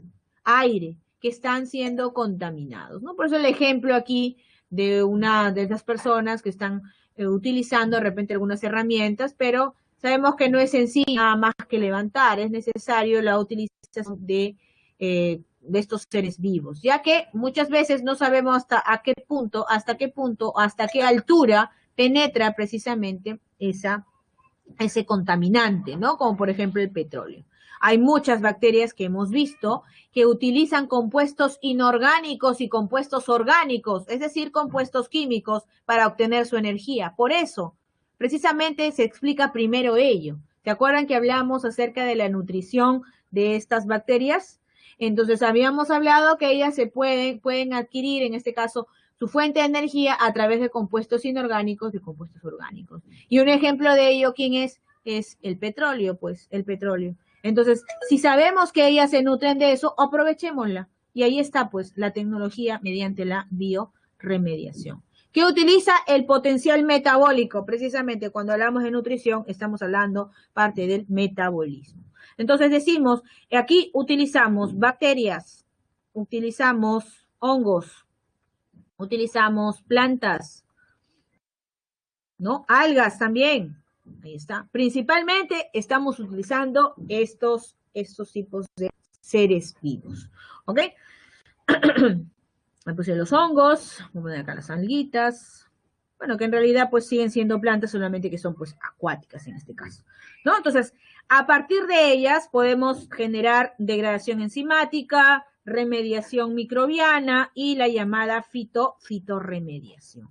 Cuando nosotros hablamos acerca de la degradación enzimática, nos vamos a referir que acá empleamos las enzimas que estas presentan. Entonces ponemos acá, aquí, emplea enzimas que degradan sustancias nocivas, que degradan sustancias nocivas. Es decir, las vuelven en este caso, menos nocivas. Eso es lo que está diciendo. Las van a degradar. Que van a ser menos dañinas. En cambio, bueno, estas enzimas, ¿de dónde provienen? De la misma, por ejemplo, puede ser de la misma bacteria, del mismo hongo, por ejemplo, o enzimas en ese caso que pueden estar, sobre todo de estos microorganismos, sobre todo de los hongos y de las bacterias se utilizan pues las enzimas, ¿no? Y pues, en este caso ayudan a degradar, a hacer menos nocivas estas sustancias. La remediación, en cambio, cuando es microbiana, utilizan específicamente de manera directa a estos seres vivos, de manera directa. O sea, lo que hago es inocular este ambiente que está contaminado, por ejemplo, con petróleo, pues a ellas, pues, ¿qué hago? Procedo a vertirlas aquí, de frente, de forma directa. Entonces aquí uso de microorganismos, ¿no? Directamente. ¿Sí? Al foco contaminante.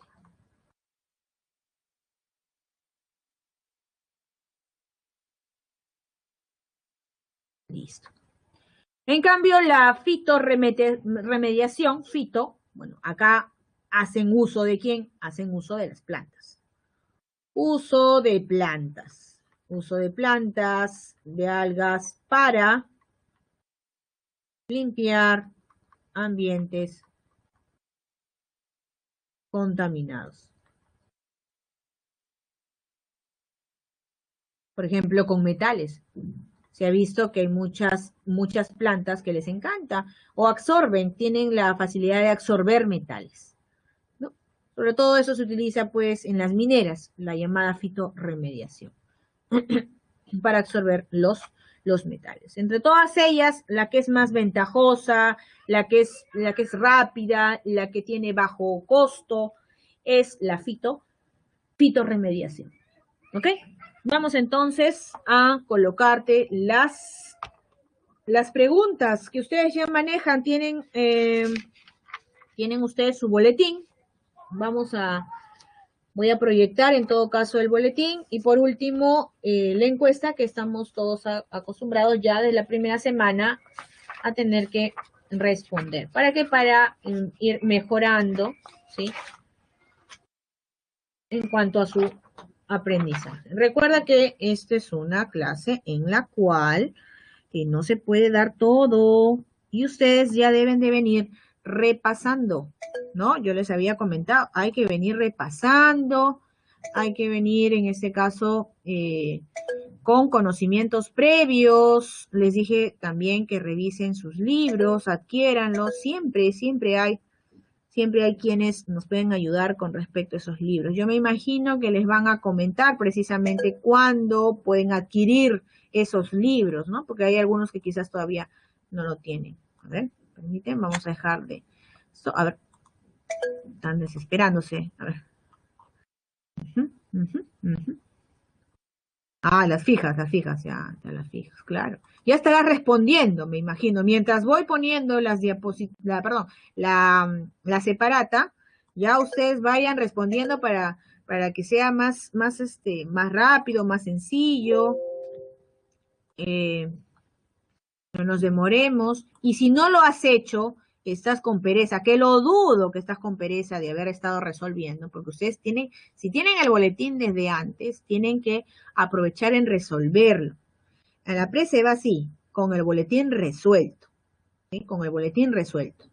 ¿Para qué? Para que, bueno, luego constates con las alternativas que te van a dictar y darte cuenta si en realidad te equivocaste, porque si no, ¿cómo vas a saber si te equivocaste, si lo estás haciendo bien, si no lo estás haciendo bien? Siempre y cuando te vas a dar cuenta si es que tú lo desarrollas. En habla también estaba en la pre y yo recuerdo que todo lo que hacía era que iba para ir a marcar, ¿verdad? Marcábamos. Vamos a ver.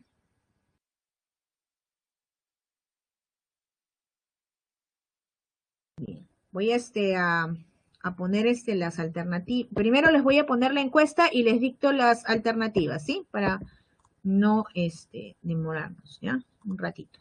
Y les voy dictando. ¿Ya? Ahí les estoy poniendo la encuesta, ¿sí? Por favor. Creo que ya la tienen, parece, las denominaciones. ¿Ya? Listo. Ahora sí les voy a dictar en todo caso, les voy a dictar las claves, ¿ya? A ver, atentos entonces con las claves del día de hoy. Vamos a ver acá. Miren aquí, semana número 2. Ponemos ahí, semana número 2. Voy a proyectarlo, ¿sí? Voy a proyectarlo.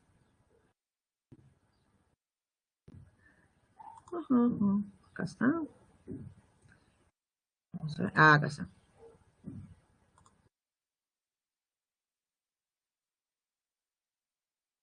Compartir. Listo.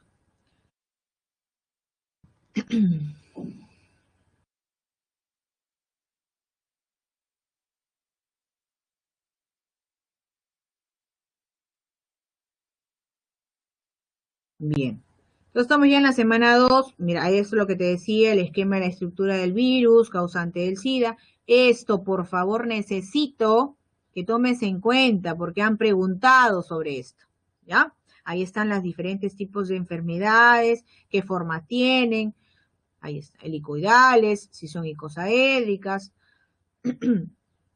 Acá tienes también ejemplos de replicación bacteriana. Esto es lo que hemos estado explicando, ¿no? Acá también tenemos otras formas, ¿no? En las cuales una célula bacteriana pues se rompe. Tienes ahí mucha información también que te puede ayudar si careces de el libro, ¿ya? Bien, vamos entonces con la pregunta número 1. Número 1, clave A, perdón. Clave A. Número 2, ¿qué nos da el número 2? Número 2, vamos. Número 2, tenemos entonces la alternativa casa. Alternativa casa. ¿Ok?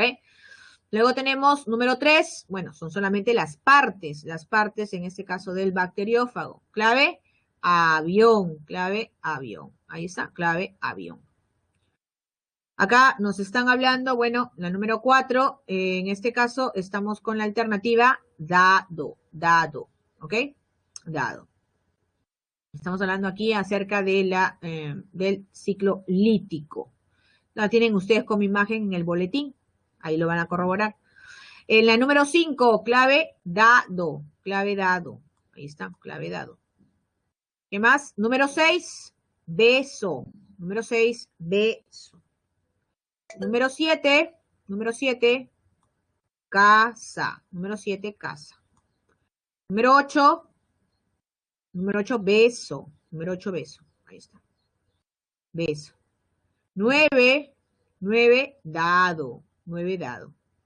10, estamos ante la alternativa A. 11, tenemos aquí beso. La 12, bueno, esas son las características que hemos visto de los 8 grupos de bacterias, eubacterias. Alternativa A. Y la 13, letra B. Beso. 14, tenemos casa. Y la 15, alternativa avión. ¿Ok?